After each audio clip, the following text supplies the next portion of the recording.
ఓం శ్రీ గురుభ్యో నమః. గం గణాధిపతయే నమః. మీకు చల్లని నీరు, ఒక తేటైన నీరు, నదీ ప్రవాహం, వరద కాకుండా ఎక్కువ లోతున్నది కాకుండా మన పాదాలు మునిగేంతటువంటి చల్లటి ఏరులో నడుస్తున్నట్లు కల వస్తే మీ జీవితం చాలా ప్రశాంతంగా సాగుతుందని మీకు ఒక సందేశం.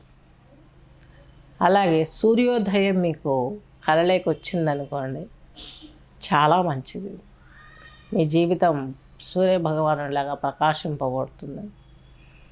అలాగే సంధ్యావేళ సూర్యాస్తమయం మీ కలలోకి వచ్చిందంటే మీరు చేపట్టే పనులలో మీ జీవితంలో ఏదో సంపూర్ణ లోపం కలుగుతుందని అర్థం. అలాగే మీరు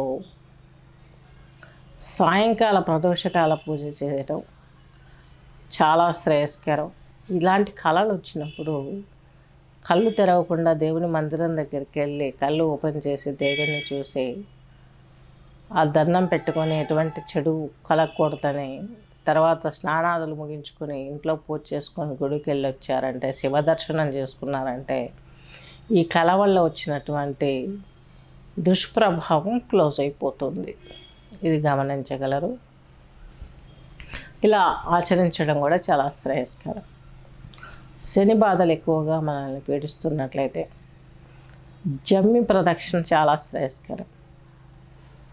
మనకి అక్టోబర్లో మనకు ఈ యొక్క దసరా పండుగ వచ్చినప్పుడు జమ్మి పత్రం పెడతారు.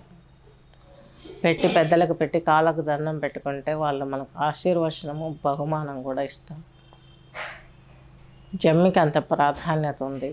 మన కర్మలను తుడిచివేస్తుంది, మనకు ధైర్యాన్ని ఇస్తుంది, మనకు విజయాన్ని ఇస్తుంది. కాబట్టి విజయదశమి రోజు జమ్మి అంత అర్థం కలిగి ఉంది. కాబట్టి ఈ జమ్మి ప్రదక్షిణ ప్రతి శనివారం చేసినా, ప్రతిరోజు చేసినా మీకు ఇలాంటి విజయాలు మీ జీవితంలో మీరు ఏది మొదలుపెట్టినా కూడా మీకు చక్కగా లభించే అవకాశాలు స్పష్టంగా ఉన్నాయి. అలాగే నెక్స్ట్ కళలు తీసుకున్నట్లయితే, లోహాలలో బంగారం వచ్చిందంటే కళలకి చాలా శ్రేష్టం. వెండి కనిపించినా చాలా శ్రేష్టం. ఇనుము, రాగి, ఇత్తడి, కంచు, ఈ లోహాలు మీ కళలలోకి వచ్చాయంటే మీరేదో కొంత జీవితంలో చెడు ఎదుర్కోబోతున్నారని అర్థం. అలాగే హారతులు, ఏకహారతి, ద్వితహారతి, తృతీయ హారతి, పంచ ఒత్తులతోటి హారతి, సప్త ఒత్తులతోటి హారతి, 8 పనికిరాదు 9 ఒత్తులతోటి హారతి, ఇవన్నీ వేస్తాం మనం. గుళ్ళల్లో సహజంగా చేస్తూ ఉంటారు. ఈ హారతులన్నీ కూడాను మనకు చక్కని జీవితానికి ఆ హారతులు వేయడం మూలంగా వాటి ప్రభావం మన మీద చాలా వరకు పడుతుంది. ఒకటి ఏకత్వం, పరమాత్మ, ఆయన అనుగ్రహం కలుగుతుంది. 2 ప్రకృతి పురుషులు, వారి యొక్క ఆశీర్వాదం ఉంటుంది. 3 త్రిమూర్తులు, 3 ఒత్తులు మనకు లభిస్తుంది చక్కని జీవితం.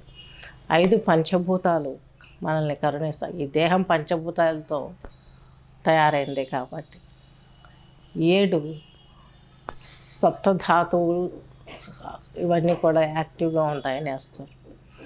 8 వేయరు అష్ట కష్టాలని.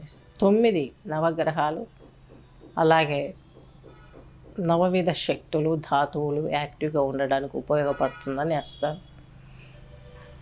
నార్మల్గా ఇళ్ళల్లో వేసే హారతులు ఇన్ని రకాలు వేయం కాబట్టి హారతి ఇచ్చే మీ దగ్గరలో ఉన్నటువంటి గుడి ఎక్కడైనా హారతి ఇచ్చే సమయాన్ని మీరు గుర్తుపెట్టుకొని ఆ హారతులకు మీరు అటెండ్ అయ్యారంటే మీ జీవితంలో చాలా వరకు మీరు మంచి ఫలితాలను పొందుతారు.